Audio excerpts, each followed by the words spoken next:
গাছে গাছে জেগে উঠেছে সবুজ পাতা। মুকুল আর ফুল দেখে বোঝা যায় শীত বিদায় নিয়ে আবার এলো ফাগুন, এলো বসন্ত। ঋতবাজ বসন্তের আগমনে আবহমান গ্রামবাংলার প্রকৃতিকে রাঙিয়ে ফুটেছে শিমুল ফুলের মেলা।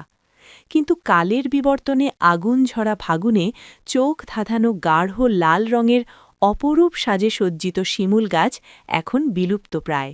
দিনে দিনে প্রকৃতি থেকে হারিয়ে যাচ্ছে শিমুল ফুলের ঐতিহ্য।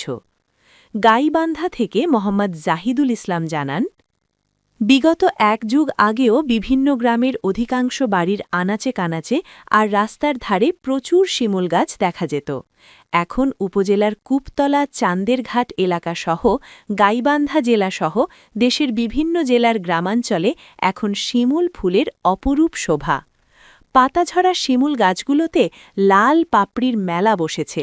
সুবাস না থাকলেও রঙের জানুতে মুগ্ধ হচ্ছে সবাই। গাছ জুড়ে পাখির কিচিরমিচির, মৌমাছির গুঞ্জন, সব মিলিয়ে বসন্ত যেন নিজেই এসে হাজির হয়েছে। ফাল্গুনের শুরুতেই সীমিত আকারে শিমুল ফুল ফোটে। এরপর ফেব্রুয়ারি মাস জুড়ে লাল আগুনের মতো ছড়িয়ে পড়ে শিমুলের সৌন্দর্য। পঞ্জিকার হিসেব মতে সাধারণত জানুয়ারি মাসের শেষ সপ্তাহ থেকেই শিমুল ফুল ফোটা শুরু হয় এবং তা চলে ফেব্রুয়ারির শেষ পর্যন্ত।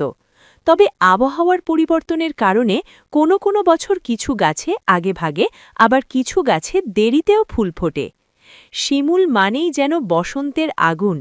ডালে ডালে লাল আগুন ছড়িয়ে দিয়ে জানান দেয় ঋতু পরিবর্তনের সংবাদ। নিঃসঙ্গ পথের ধারে দাঁড়িয়ে থাকা শিমুল গাছগুলো যেন এক একটি জীবন্ত শিল্পকর্ম। যুগে যুগে শিমুল ফুল নিয়ে রচিত হয়েছে গান, কবিতা, গল্প। গ্রাম বাংলার সংস্কৃতিতে শিমুল এক আবেগের নাম।